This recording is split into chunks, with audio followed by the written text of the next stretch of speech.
Hello, and welcome to the Dozing Off podcast.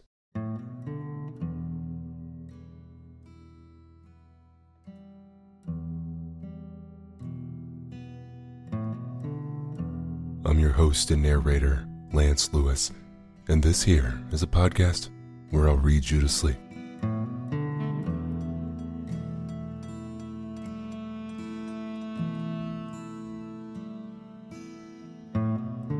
I narrate short stories and classic literature in this deep and relaxing tone to allow you to put your overactive mind at ease and doze off.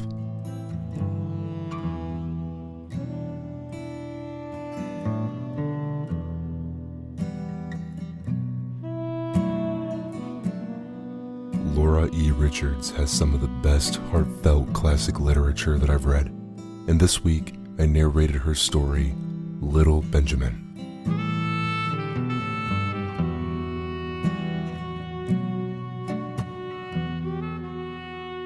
Whether this is your first time listening to Dozing Off or you listen every night, I appreciate you so much for being a part of this community.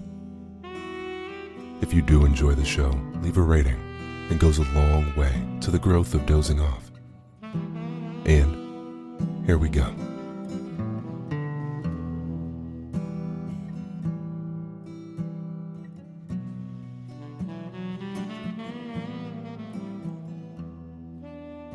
Little Benjamin.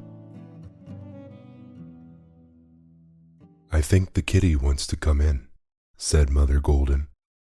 I hear him crying somewhere. Won't you go and let him in, Adam? Adam laid down his book and went out. The whole family looked up cheerfully, expecting to see Aladdin, the great Maltese cat, enter his stately port. There was a pause, then Adam came back with a white, scared face and looked at his father without speaking. What is the matter, my son? Asked Father Golden. Is Kitty hurt? Asked Mother Golden anxiously.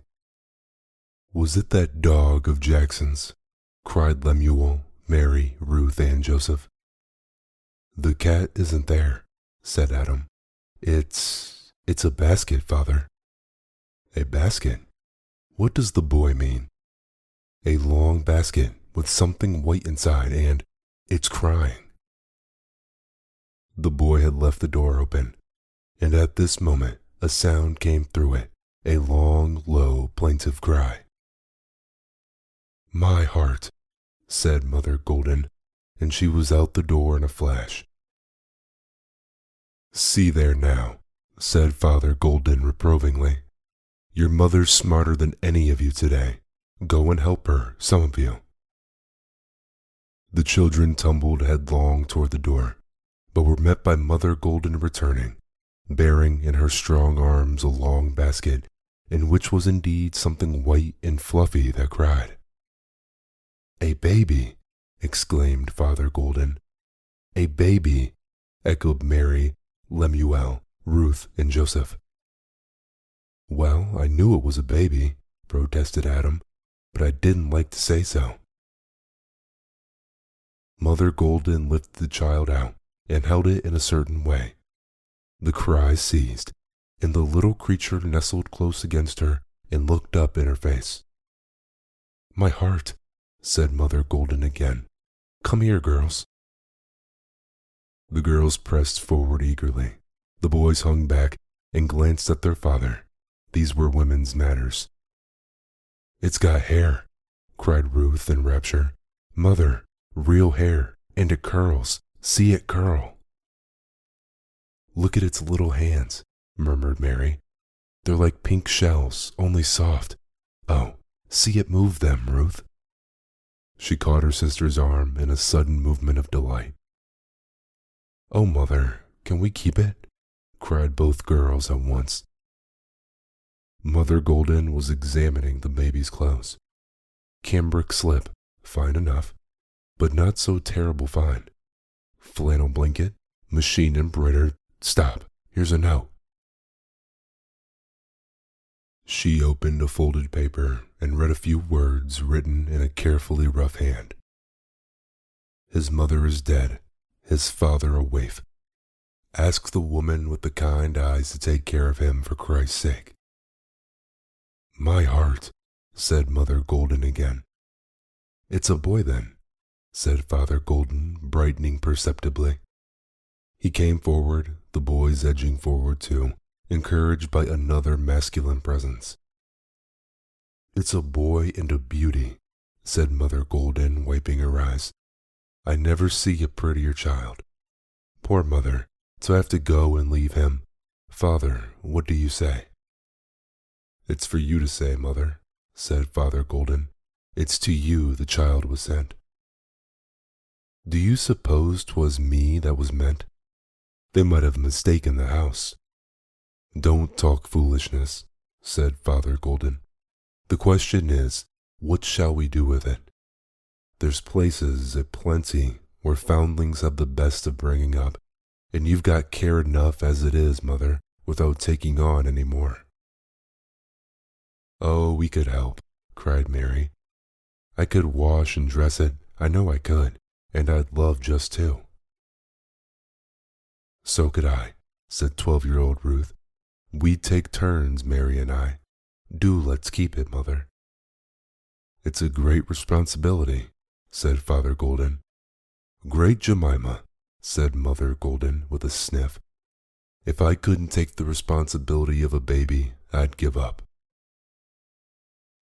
Father Golden's mind moved slowly, and while he was meditating a reply, his wife issued various commands and went through some intricate feminine maneuvers with the effect of increased fluffiness on the baby's part. In 5 minutes she was feeding the child with warm milk from a spoon and proclaiming that he ate like a major. The boys, gaining more and more confidence, were now close at her knee and watched the process with eager eyes. "He's swallowing like anything," said Lemuel.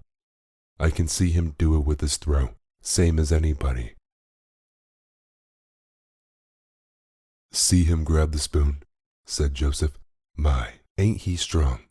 Can he talk, Mother?" "Joe, you chucklehead," said Adam, who was 16 and knew most things. "How can he talk when he hasn't got any teeth?" "Uncle Rastus hasn't got any teeth," retorted Joseph, "and he talks like a buzzsaw." "Hush, Joseph," said Mother Golden reprovingly. "Your Uncle Rastus is a man of years."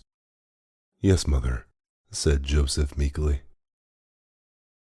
"Baby has got a tooth, Adam," Mother Golden continued triumphantly. "I feel it pricking through the gum this minute. And he's so good and laughing like a sunflower. Did it hurt him then, a little precious man? He shall have a nice ring tomorrow day, to bitey on, so he shall." "I suppose then he must be as much as a week old," hazarded Adam, in an offhand tone. "They are never born with teeth, are they? Unless they are going to be Richard the Thirds or something wonderful." "Perhaps he is," said Ruth. "He looks wonderful enough for Richard the 20th or anything." "But a week old," said Mother Golden. "It's time there was a baby in this house, if you don't know better than that, Adam. About 6 months old I call him, and as pretty a child as I ever saw, even my own." She looked half defiantly at Father Golden, who returned the look with one of mild deprecation. "I was only thinking of the care 'twould be to you, Mother," he said. "We're bound to make inquiries and report the case and so forth, but if nothing comes of that, we might keep the child for a spell and see how things turn out." "That's what I was thinking," said Mother Golden eagerly. "I was thinking anyway, Joel, 'twould be best to keep him through his teething and stomach troubles and give him a good start in the way of proper food and nursing. At them homes and nurseries they mean well, but most of them's young, and they don't understand a child's stomach. It's experience they need, not goodwill, I'm well aware. Of course, when baby begun to be a boy, things might be different. You work hard enough as it is, Father, and there's places, no doubt, could be better for him, maybe than we could. But, well, seeing whose name he come in, I do feel to see him through his teething. Children, what do you say? Asked Father Golden. You're old enough to have your own opinion, even the youngest of you. Oh, keep him, clamored the 3 young children. Adam and Lemuel exchanged a glance of grave inquiry. I guess he'd better stay, Father, said Adam. I think so too, said Lemuel, and both gave something like a sigh of relief.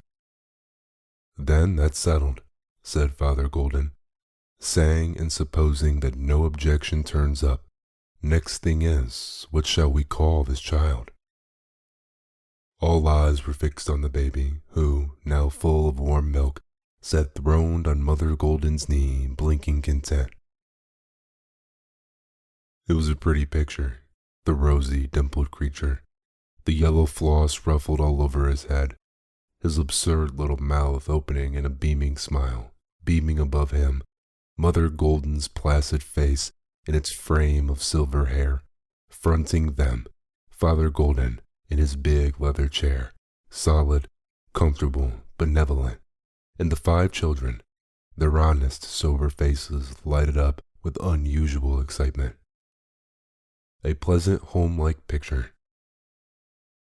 Nothing remarkable in the way of setting. The room, with its stuffed chairs, its tidies and cabinet organ, was only unlike other such rooms from the fact that Mother Golden habitually sat in it. She could keep even haircloth from being commonplace. But now, all the light in the room seemed to center on the yellow flossy curls against her breast. Agoo, said the baby in a winning gurgle. He says his name's Goo, announced Joseph. Don't be a chucklehead, Joe, said Adam. What was the name on the paper, Mother? It said his father is a waif, but I don't take that to be a Christian name. Surname more likely, shouldn't you say, Father? Not a Christian name, certainly, said Father Golden. Not much of a name anyhow, 'pears to me. We'd better give the child a suitable name, Mother, saying and supposing no objection turns up. Coming into a Christian family, let him have a Christian baptism, I say. Oh, call him Arthur, Bill, Richard, Charlie, Reginald, cried the children in chorus.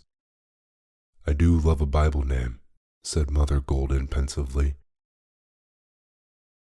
It gives a child a good start, so to say. It makes him think when he hears himself named, or ought so to do. All our children have Bible names, Father. Don't let us cut the little stranger off from his privilege. But Bible names are so ugly, objected Lemuel, who was sensitive and suffered under his own cognomen.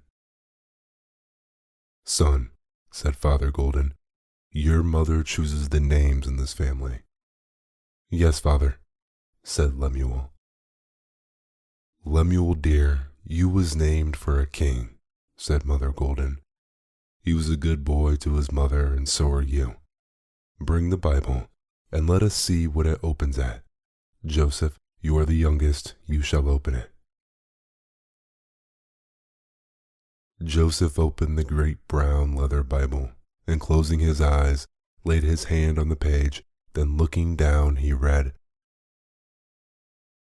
There was little Benjamin their ruler, and the princes of Judah their council, the princes of Zebulun, and the princes of Naphtali.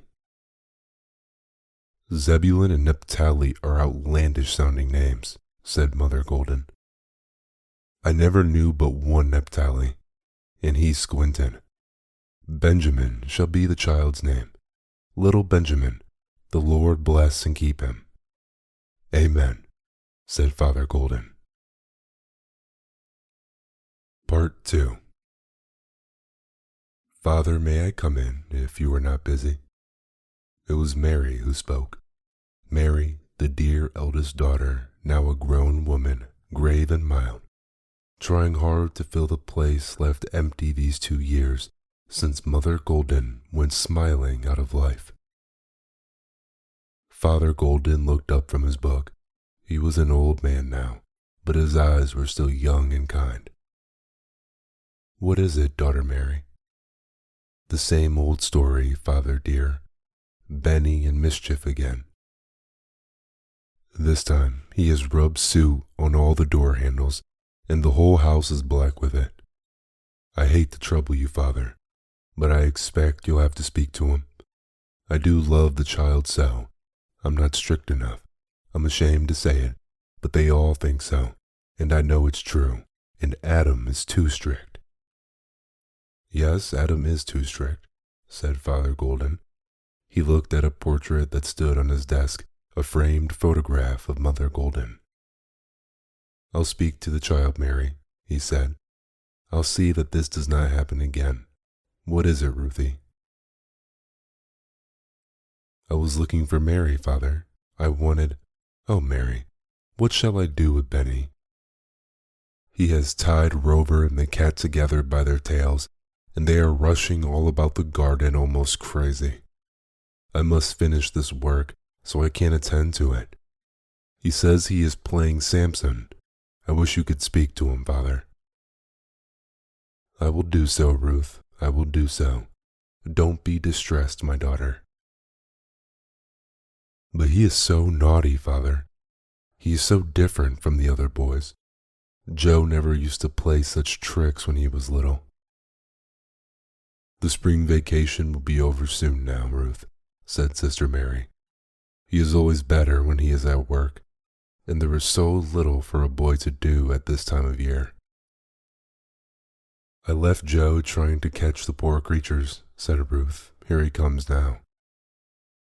Joe, a tall lad of 17, entered with a face of tragedy. "Any harm done, Joseph?" asked Father Golden, glancing at the portrait on his desk. "It's that kid again, Father," said Joe. "Poor old Rover." "Father knows about that, Joe," said Mary gently. "Did you get them apart?" cried Ruth. "Yes, I did, but not till they had smashed most of the glass in the kitchen windows and trampled all over Mary's geraniums." "Something has got to be done about that youngster, Father. He's getting to be a perfect nuisance." "I am thinking of doing something about him, son Joseph," said Father Golden. "Are your brothers in the house?" "I think I heard them come in just now, sir. Do you want to see them?"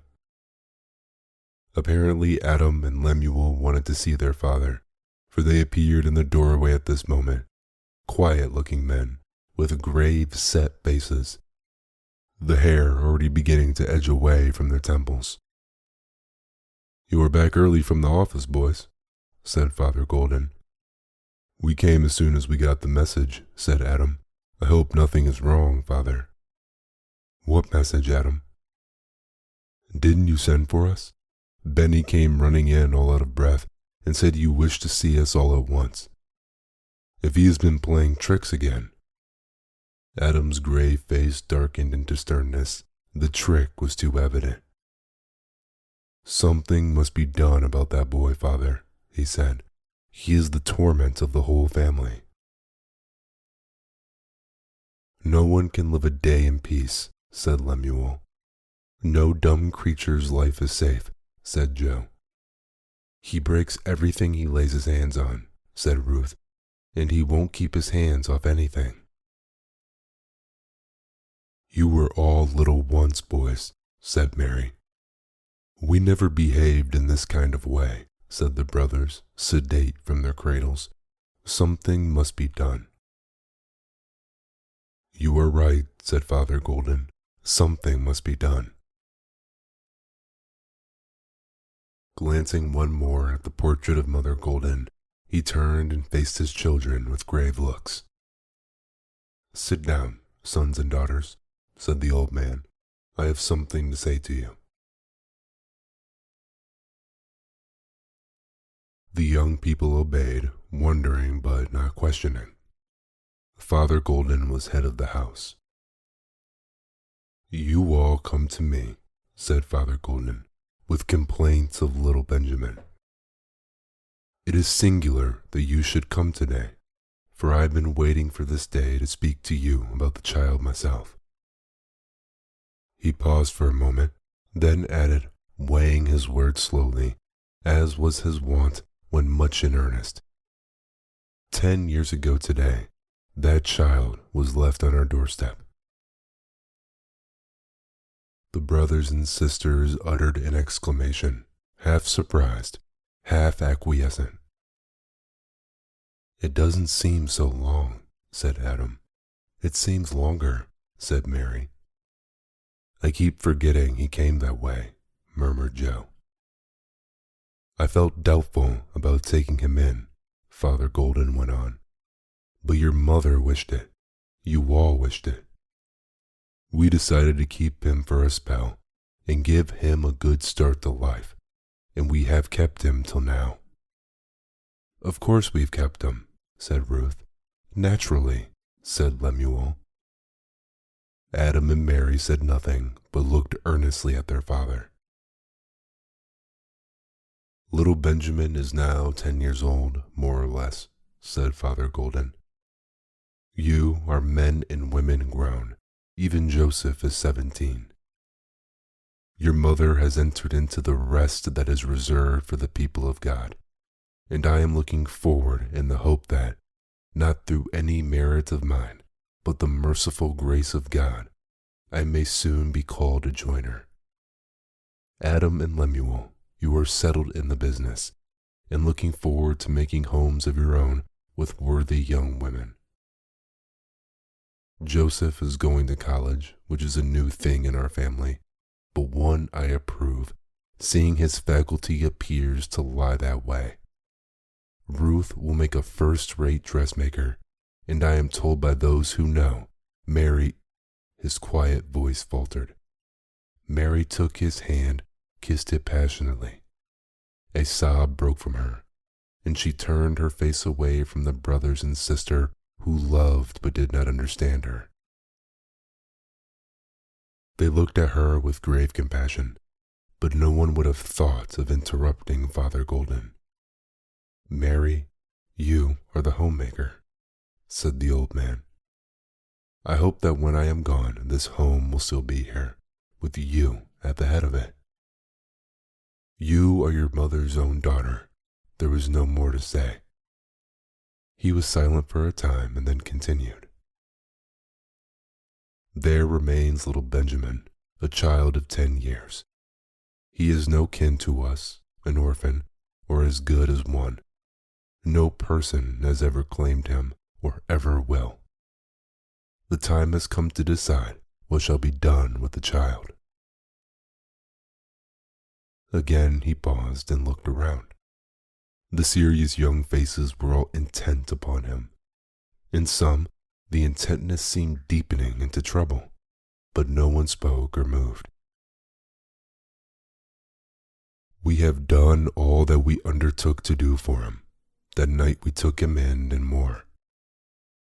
We have brought him, I should say your mother brought him, through his sickly days. We most lost him, you remember, when he was 2 years old, with the coop, and he is now a healthy, hardy child and will make a strong man. He has been well treated, well fed and clothed, maybe better than he would have been by his own parents if so hadn't been. He is turning out wild and mischievous, though he has a good heart, none better, and you all, except Mary, come to me with complaints of him. Now, this thing has gone far enough. One of two things. Either this boy is to be sent away to some institution to take his place among other orphans and fondlings, or he must be one of you for now and always, to share alike with you while I live, to be bore with and helped by each and every one of you as if he was your own blood. and to have his share of the property when I am gone. Sons and daughters, this question is for you to decide. I shall say nothing. My life is almost over. Yours is just beginning. I have no great amount to leave you, but 'twill be comfortable so far as it goes. Benjamin has 1/6 of that and becomes my own son, to be received and treated by you as your own brother, or he goes. Mary hid her face in her hands. Adam walked to the window and looked out, but the other three broke out into a sudden hurried clamor, strangely at variance with their usual stad demeanor. "Oh, Father, we couldn't let him go." "Why, Father, I can't think what you mean." "I'm sure, sir, we never thought of such a thing as sending him away. Why, he's our Ben." "Good enough little kid, only mischievous. Needs a little governing, that's all. Mary spoils him. No harm in him, not a mite. And the lovingest little soul. The minute he found that Kitty's paw was cut, he sat down and cried. I guess if Benny went, I'd go after him pretty quick," said Joseph, who was the loudest about his complaints with the child. Mary looked up and smiled through her tears. "Joe, your heart is in the right place," she said. "I finished your shirts this morning, dear. I'm going to begin our slippers tonight." "Well, but, Father dear, about little Benny." "Yes, sir, poor little Ben." "Go easy," said Father Golden, and his face, as he looked from one to the other, was as bright as his name. "Why, children, you're real excited. I don't want excitement nor crying. Mary, daughter, I knew how you would feel anyway. I want a serious word, go or stay, from each one of you. A word that will last your lives long. I'll begin with the youngest because that was your mother's way. She always said the youngest was nearest heaven. Joseph, what is your word about little Benjamin?" "Stay, of course," cried Joe. "Benny does tease me, but I should be nowhere without him. Ruth, you seemed greatly tired just now. Think what you were going to say." "Oh, of course he must stay, Father. Why, the child is the life of the house. We are all so humdrum and mopey. I don't know what we would do without Benny to keep us moving." "Mary, daughter, not that I need your answer, my dear. He is the only child I shall ever have," said Mary simply. There was silence for a moment, and all thought of the grave where her young heart had laid its treasure. "Lemuel?" "I've been hard on the child, Father," said Lemuel. "He's so different from the rest of us, and he does try me. But Mother loved him, and down at the bottom we all do, I guess. I say stay too, and I'll try to be more of a brother to him from now on." "Son Adam, I have left you the longest time to reflect," said Father Golden. "You are the oldest, and when I am gone, it will be on you and Mary that the heft of the care will come. Take all the time you want, and then give us your word." Adam turned round. His face was very grave, but he spoke cheerfully. "I have had time enough, Father," he said. "I was the first that heard that little voice 10 years ago, and the first except Mother that saw the child. 'Twould be strange if I were the one to send him away. He came in Christ's name, and in that name I bid him to stay." "Amen," said Father Golden. A silence followed, but it was broken soon by a lively whistle, shrilling out a rock-licking tune. The next moment, a boy came running into the room. Curly, rosy, dirty, ragged, laughing, panting, little Benjamin stood still and looked round in all the earnest, serious faces. "What's the matter, all you folk?" he asked. "I should think you was all in a meeting and sermon just beginning." "Ruth, I tied up Kitty's legs all right, and I'll dig greens to pay for the glass, Joe. Say, Brother Adam and Lemuel, did you forget it was April Fool's Day? Didn't I fool you good? And say, there's a fierce breeze and my new kite's a buster. Who will come out and fly her with me?" "I will, Benny," said Adam, Lemuel, Mary, Ruth, and Joseph.